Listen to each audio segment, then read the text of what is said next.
En què s'assemblen una pizza i un jueu? Perdona, però és que a mi les bromes d'aquest tema no m'agraden perquè jo tenia un avi amb TDAH i no m'agrada fer bromes sobre camps de concentració.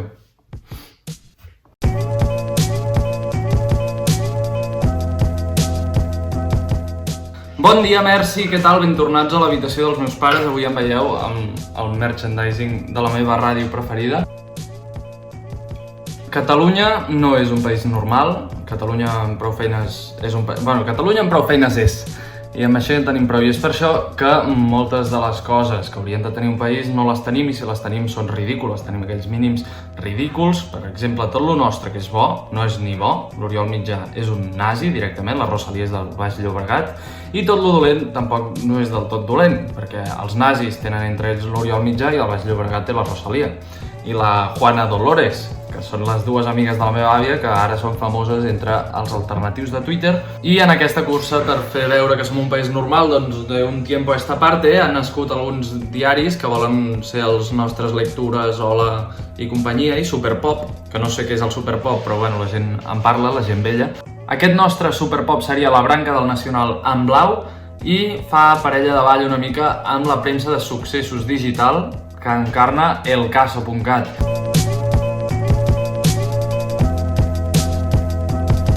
En blau són uns artistes del clickbait i creieu-me que sé del que parlo perquè treballo adolescents i cat. I quan dic artistes, aviam, separem l'obra de l'autor.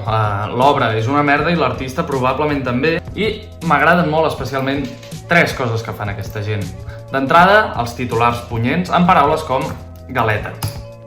Perquè tu busques galeta i tens 200.000 articles sobre les galetes de Baños a l'alemany més anti-indepe, perquè li diu Puccinelli. Joaquim Buesa, moltes gràcies per la teva carrera de periodisme. Però si us pensàveu que galeta era el millor és l'adjectiu que ve després de galeta, perquè tenim la galeta demolidora amb la mà oberta, la lapidària galeta, l'espectacular galeta i la galeta monumental. Són els millors. Si us ha agradat la galeta, us recomano la xarxa Bull. És la millor secció d'en blau. És a dir, petó a la boca de Cristiano Ronaldo amb un company celebrant un gol, la xarxa Bull. Però és que, si no t'interessava prou la xarxa Bull, tenim una estelada escola en una final mundial de videojocs a París i la xarxa Gamer Bull. Aquí sí que hi clicaré. Anem a mirar fins quin punt bull la xarxa, perquè la xarxa bull amb TV3. Lídia Heredia entrevistarà Cayetana en castellà. Clar, evidentment la xarxa s'enfada, no? Perquè TV3 s'ha de parlar en català. Tenim 3 tuits. El primer té 9 likes, el segon 4 i el tercer 5. La xarxa bull. I un dels tuits és en castellà. La red hierve.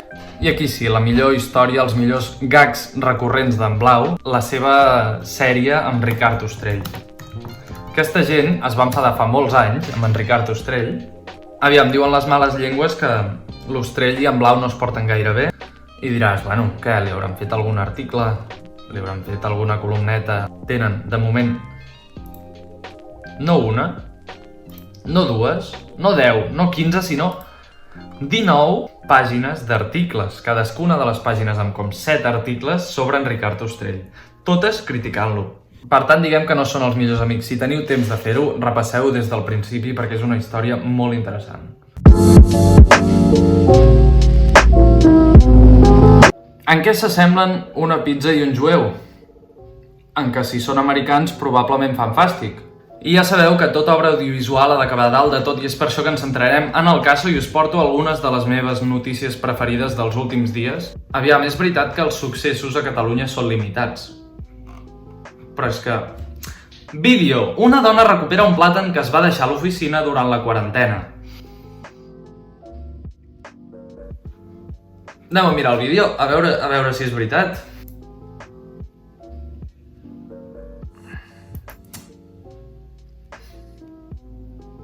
Aquesta dona és de Glasgow, Escòcia, Regne Unit. No és la Núria de Gispert, no és la meva mare, no és una persona que m'importa. I tot i això, han decidit que havien de penjar-me les declaracions. Sabia que estava al calaix des d'una setmana abans que es decretés l'estat d'alarma. M'estava posant nerviosa. El lladre sense ànima.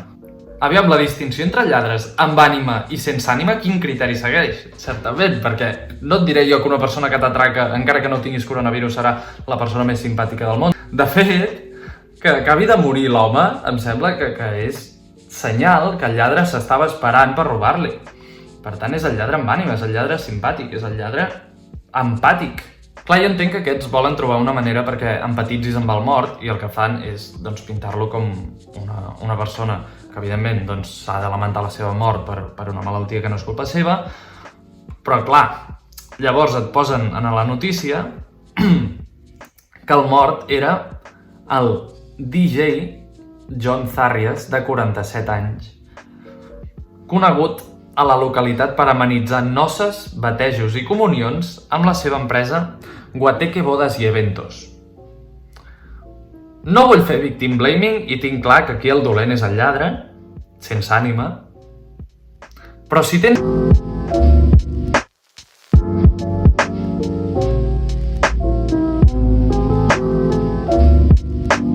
En què s'assemblen una pizza de 4 formatges i el meu gat?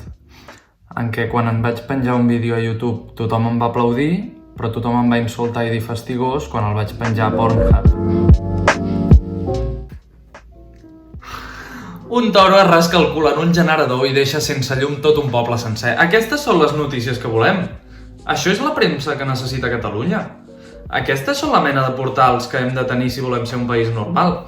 Un toro rasca el cul en un generador i deixa sense llum tot un poble sencer. Notícia del 15 de maig, foto de @Scotsman, que probablement l'ha robat a Twitter i no té ni definició, i un bou va donar un cop després de rascar-se el cul a la... Com saben que es va rascar el cul? Com ho saben? Com saben que no va ser un cop de cap? A més, és Escòcia, torna a ser Escòcia, això. És estrany. Mireu, sisplau, els testicles d'aquest bou. És molt fort, això. Ho deixarem aquí. Ho deixarem aquí amb aquesta imatge. Espero que us hagi agradat, distret, i ja està. Poseu-li like, subscriviu-vos-hi, mireu els altres vídeos del Malaia. I moltes gràcies per ser aquí un dia més. En què s'assemblen els poetes del segle XXI i una pizza de Casa Terradellas? En què en els dos els pots notar l'herència de la Sílvia Plath. Bastant bo, que vagi bé.